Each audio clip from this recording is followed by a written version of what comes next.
नमस्कार दोस्तों, 2017 में आपको याद ही होगा कि पेटीएम के CEO founder mister Vijay Shekhar Sharma का ये वीडियो बड़ा वायरल गया।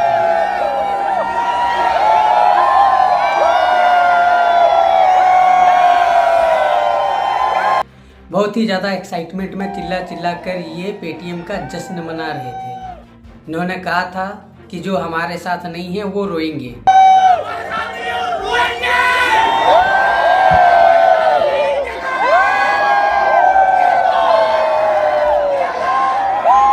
लेकिन अफसोस 7 साल बाद इस कंपनी का सिचुएशन पूरी तरह से बदल चुका है। जो पेटीएम के साथ है वो रो रहे हैं।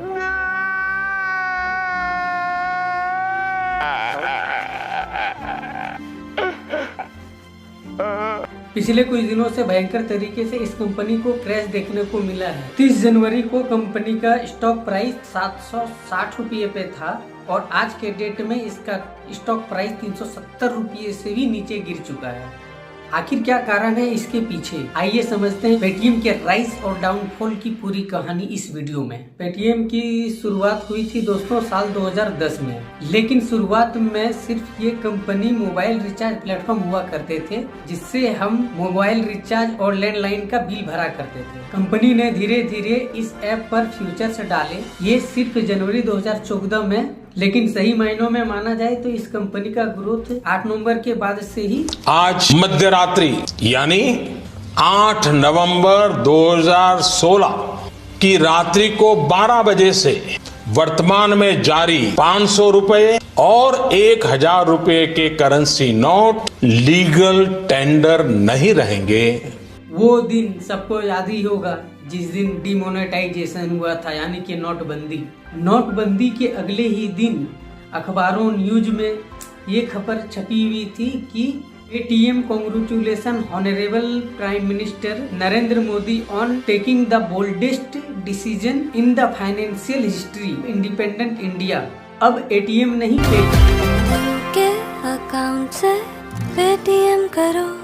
यहाँ खड़ी हुई सबसे पहली कंट्रोवर्सी पेटीएम को लेकर। क्या पेटीएम सरकार के साथ है? क्या पेटीएम के साथ सरकार का कोई लिंक है? इस तरीके से प्रधानमंत्री के चेहरे का इस्तेमाल करना एडवर्टाइजमेंट करते वक्त और नोटबंदी का फैसला, जैसा बताया जाता है कि ये सिक्रेटिव किया गया था। वो फैसला 8 नवंबर को रात को 8 बजे लिया गया था और अगले ही दिन 9 नवंबर की सुबह फ्रंट पेज अखबार में छपी।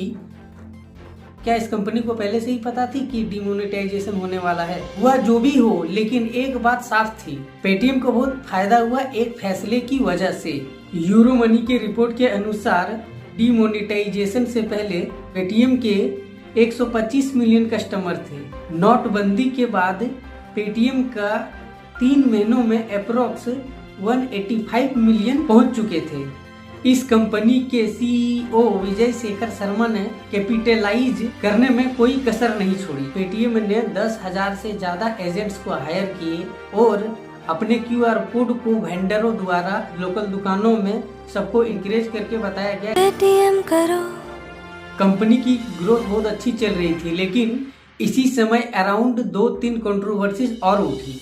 उसमें से एक था चाइनीज लिंक। साल 2015 में अलीबाबा नाम का एक चाइनीज कंपनी $680 मिलियन इन्वेस्ट किए पेटीएम पर, जिसमें से 40% का स्टेक उस चाइनीज कंपनी को चला गया। अलीबाबा कंपनी के फाउंडर हैं जैक मा और विजय ने इन्हें अपना सुपर हीरो भी बताया था। उन्होंने एक स्टेटमेंट दी थी फाइनेंशियल टाइम्स इंडिया को, I become totally invested in China Alibaba and Jack all 3 things. हाल में ही भारत और चाइना की रिलेशनशिप की स्टोरी तो आप लोग सब तो जानते ही हो। चाइना बार बार इंट्रोड्यूसिंग इंडियन बॉर्डर के अंदर 2017 में डोकलाम बॉर्डर स्टैंड अप हुआ था। बहुत लोगों ने क्रिटिसाइज किया था पेटीएम को लेकर। ये सामने से देशभक्त बनते हैं जब लोगों को कुछ बेचना हो, लेकिन पीछे से चाइनीज फंडिंग ले रखी है। इसी क्रिटिसिज्म को लेकर चाइनीज का जो स्टेक था वो कम कर दिया गया 2023 में। 10% स्टेक विजय ने खुद अपने आप को ट्रांसफर कर लिया और चाइनीज कंपनी के स्टेक 13% एज ऑफ नाउ। मई में अगली कंट्रोवर्सी उठी पेटीएम को लेकर, जब इसमें investigative news agency Obra post under cover operation किया। इनके अंडर कवर रिपोर्टर पेटीएम के वाइस प्रेसिडेंट अजय शेखर शर्मा से मिलने गए, जो कि विजय शेखर शर्मा के भाई हैं, और इस बातचीत में उससे पूछा गया कि क्या आप हमारे पॉलिटिकल पार्टी का प्रोपेगेंडा फैलाओगे ऐप के जरिए। वो सब हम कर देंगे अगर मेरे से आरएसएस कहेगा, क्योंकि आरएसएस तो हमारे ब्लड में है। क्या बात है, मतलब आपको क्या बताएं, हमने शाखा की हुई है बच्चों। बड़े खुशी से एक्सेप्ट कर लिया। उन्होंने यह भी कहा कि सरकार ने हमसे कुछ पेटीएम यूजर्स का डेटा मांगा था। जम्मू एंड कश्मीर में जो स्टोन पेल्टिंग हो रही थी, हमने खुशी सरकार को दे दिया था। वहाँ पर जो जेके में बंद हुए ना, जो पत्थर वाला, तो हमसे पर्सनली पीएम से फोन आया, कहा गया था हमने डेटा दे दो, हो सकता है पीटीएम मिल जाए। पर्सनली पीएम से फोन आया, कहा गया था हमने डेटा दे दो, हो सकता है। लेकिन इस सब कंट्रोवर्सी से ज्यादा कुछ हुआ नहीं। कंपनी बहुत तेजी से आगे ग्रो करती रही। वैसे जनरली भी कहा जाए, कोई भी कंपनी किसी का डाटा का कोई परवाह नहीं करता। वो डाटा किसी और कंपनी को आगे जाकर वो बेचती है। स्पेशली ये ऑनलाइन में बहुत किया जाता है। आपके डाटा का इस्तेमाल करके आपका एक डिजिटल प्रोफाइल बनाया जाता है, ताकि ऑनलाइन टारगेटेड एड्स आपको दिखाई जा सके। 2017 में पेटीएम ने अपना पेटीएम पेमेंट बैंक लॉन्च किया। इसने बैंकिंग सर्विस भी ऑफर करने शुरू कर दिए। पेमेंट बैंक कुछ महीनों में बैंक की तरह ही होती है। अब आप इसमें अकाउंट भी बना सकते हो, डेबिट कार्ड भी ले सकते हो, अपना पैसे डिपॉजिट भी कर सकते हो। लेकिन एक नॉर्मल कमर्शियल बैंक की कंपैरिजन में कुछ अलग डिफरेंसेस होती है। पेमेंट्स बैंक मोस्टली डिजिटल, इसका बहुत कम फिजिकल ब्रांचेस होते हैं इन पेमेंट्स बैंक की, और आरबीआई के रूल के अनुसार पेमेंट्स बैंक किसी भी तरह का लोन या क्रेडिट कार्ड की सुविधा उपलब्ध नहीं कर सकती। जो नॉर्मल कमर्शियल बैंक होते हैं जैसे एसबीआई, एचडीएफसी, आईसीआई, इनमें कोई लिमिट नहीं होती। आप चाहे तो कितने भी पैसे इसमें डिपॉजिट करके रख सकते हैं। लेकिन पेमेंट बैंक में एक लिमिट रखी गई है। 2 लाख रुपए से ज्यादा इन पेमेंट्स बैंक में पैसे जमा नहीं किए जा सकते। इतना डिटेल में मैं आपको इसलिए बता रहा हूँ, आज के दिनों में जो हालत हुई है पेटीएम की, उसके पीछे एक बड़ा कारण है।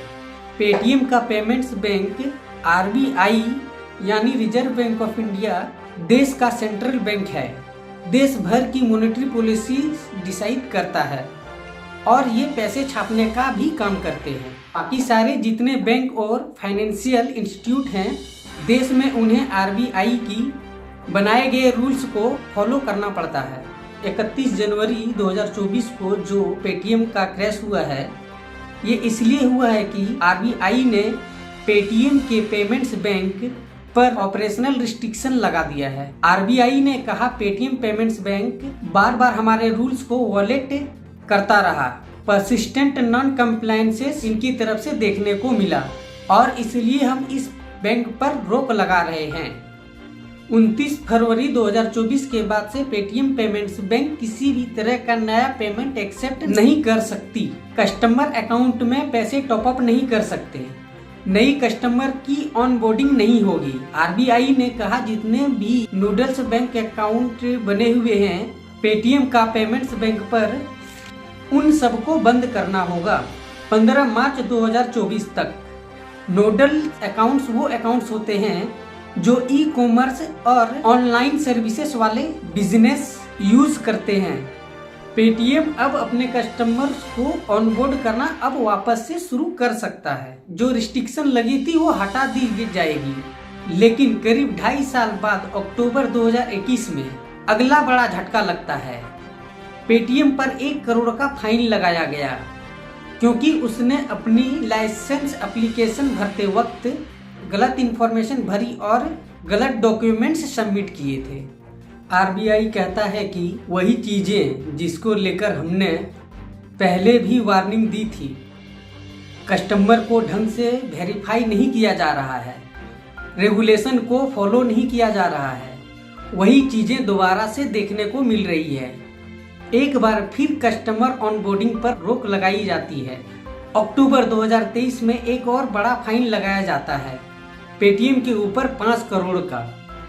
आरबीआई इसी उम्मीद पर था कि 2 बार वार्निंग देने के बाद कम से कम पेटीएम रेगुलेटरी रिक्वायरमेंट के बाद इसको मीट कर ले, अपने कस्टमर को ढंग से वेरीफाई कर ले। इन सब के बाद भी पेटीएम ने इन चीज़ों के बारे में सीरियसली नहीं लिया और इसी रीजन से 31 जनवरी 2024 को आरबीआई ने कहा बहुत हुआ, रूल्स रेगुलेशन नहीं की जा सकती तो बंद करो ये।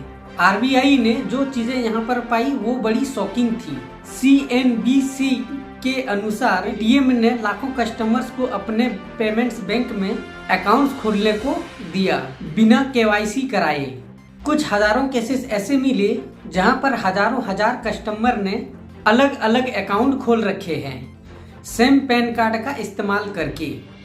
कुछ अकाउंट में ट्रांजैक्शन देखी गई करोड़ों रुपये की। यहाँ पर पोटेंशियल मनी लॉन्ड्रिंग का भी रिस्क सामने आया। हो सकता है पेटीएम के जरिए मनी लॉन्ड्रिंग हो रहा हो। आउटपुट ने रिपोर्ट किया कि एक एनालिस्ट के हिसाब से पेटीएम के पास करीब 35 करोड़ वॉलेट हैं, जिनमें से 31 करोड़ वॉलेट इनएक्टिव पड़े हैं जिन्हें कोई यूज नहीं कर रहा है, और जो बचे हुए 4 करोड़ वॉलेट हैं उनमें ज्यादातर किसी में कोई बैलेंस नहीं है, बहुत कम बैलेंस है। उन्हें म्यूल अकाउंट की तरह इस्तेमाल किया जाता है जैसे मनी लॉन्ड्रिंग के लिए। इसके बाद डाटा प्राइवेसी का मामला सामने आया। पेटीएम के parents company 197 communication limited Paytm payment bank के बीच में कोई ऑपरेशन सेग्रेशन नहीं है ऐसे फॉलो देखने को मिला है। इन्हें फाइनेंशियल स्टेटमेंट में डिस्क्लोज नहीं किया गया। इतने सारे रूल्स और रेगुलेशन को नजरअंदाज किया गया। कहीं ना कहीं इनके CEO विजय शेखर शर्मा के एरोगेंस रिस्पॉन्सिबल है।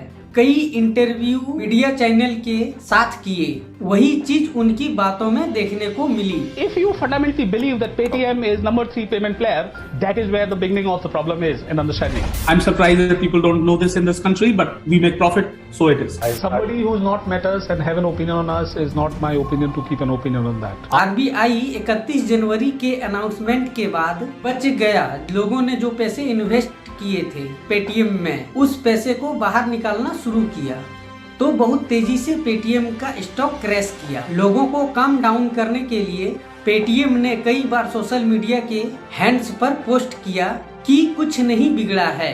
2 फरवरी को विजय शेखर शर्मा ने ये ट्वीट किया तो to every Paytmer your favourite app is keep working beyond 29 February as usual for every challenged there is a solution.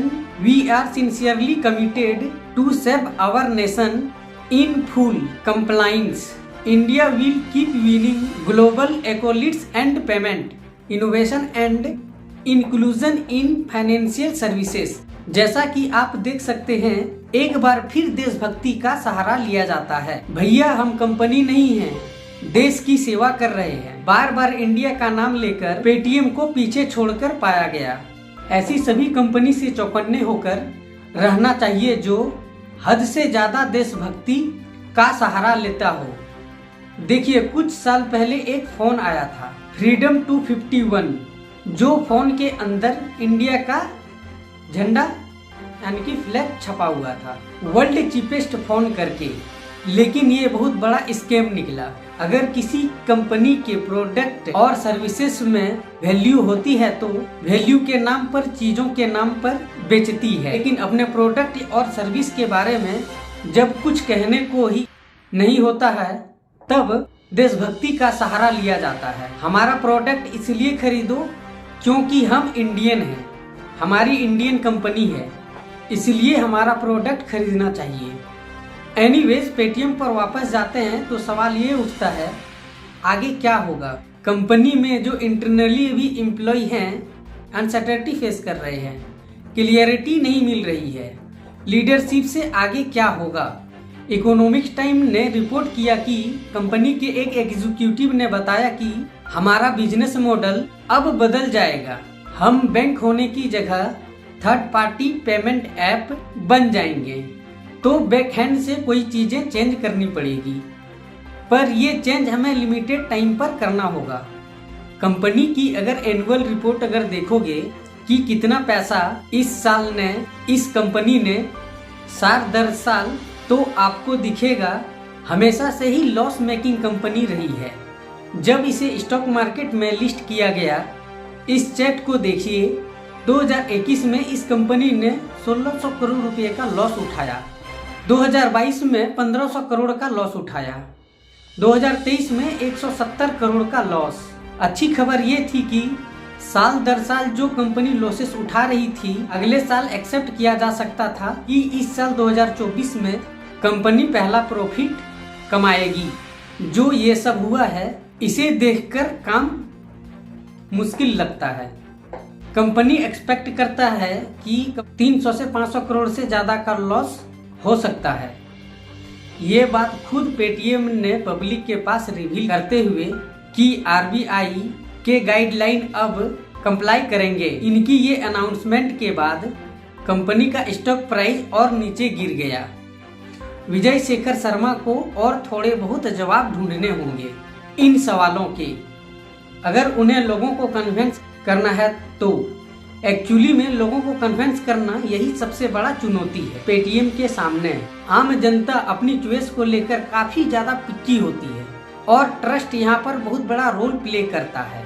लोग एक बार अपनी शैम्पू चूज कर लेता है तो इसी कंपनी का शैम्पू हमेशा इस्तेमाल करूंगा। लोग इतनी आसानी से बदलते नहीं हैं।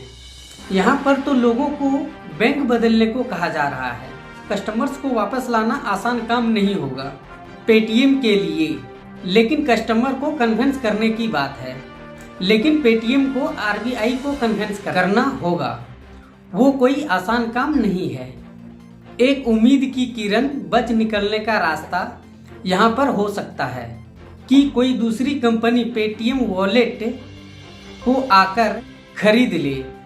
एक बिजनेस स्टैंडर्ड की रिपोर्ट सजेस्ट करती है एचडीएफसी बैंक और जियो फाइनेंस सर्विस यहाँ पर आकर काम करेंगे, लेकिन जियो ने इनको डिनाई करते हुए कहा कि उसका कोई इरादा नहीं है और वैसे भी इसे सेल करने से पहले आरबीआई की अप्रूवल की ज़रूरत होती है।